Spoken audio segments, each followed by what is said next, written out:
So Mike, give us a little bit of background on how this mistake happened. Yeah, so one of my neighbors is a real estate agent, and she had given us a call because she got a new listing and they were having pictures taken in the next couple days, and she wanted to know if we were able to get a crew out to get the house looking great for the pictures so they could get it on the market and hopefully get it sold quickly. Quote IQ has teamed up with the Window Cleaning Resource to give away a window cleaning business starter kit. All you have to do is download Quote IQ on the Apple or the Google Play Store, and you have to become a premium or platinum subscriber to be entered to win. Be sure to check out the WCR for all your window cleaning needs. We are going to be announcing the winner on August 1st. And of course, we're going to do everything we can to accommodate both our friends and any potential customer. And so, I sent my tech out and he got all set up. He was going to downstream the house, get everything looking good. And then he text messages me a little bit later and says that the house isn't coming clean like he would like it to. And it was a yellow stucco house. And, we all know from experience that stucco has a tendency to get a little bit dirtier because it's so porous. And sometimes it does take a stronger chemical mix or a stronger ratio than what we can apply with our downstream injector. So I told him to pull out the soft wash unit and apply the chemical like that. And so he said, check, we do roofs all the time. And so it's not a big deal. It's a process that we're pretty familiar with as far as roof go. But like I said, 99.9% of the time we are downstreaming. So he pulls out all the soft washing stuff. He sets up his metering valve to the mix, which was unfortunately what he used for roof washing. And he starts applying that mix to the siding on the house, the stucco on the house, and there is overspray. And that overspray got over all of the plants. And unfortunately, now he won't admit this, but I'm pretty sure that he didn't pre-rinse and he didn't post-rinse.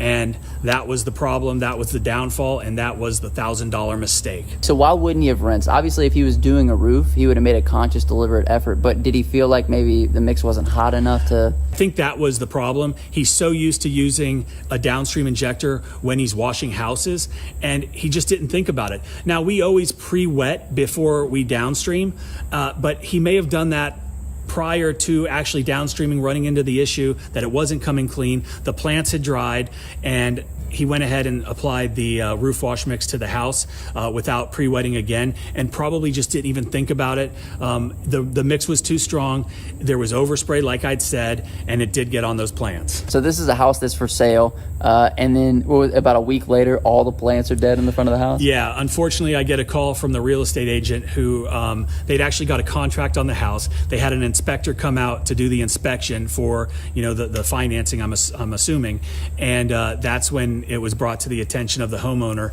that because he'd already moved out, that every plant on the property was dead.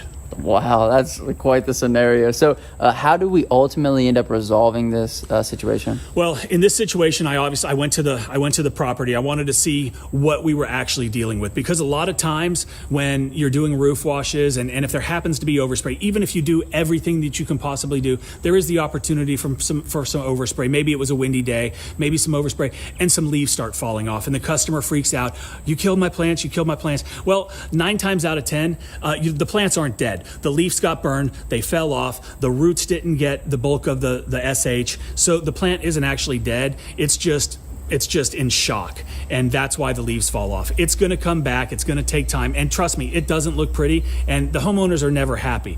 And I just wanted to make sure that the plants weren't actually dead. But when we got there, from what I could tell, it looked like they were pretty much all dead. There was a spattering of plants that would definitely come back, but this was my neighbor. The house was under contract. They needed to get it fixed, and ultimately it was our responsibility. And I'm not going to do anybody wrong. I'm not going to make anybody wait around till the spring for new growth on these plants. So we went ahead and we replanted everything on the property that was damaged.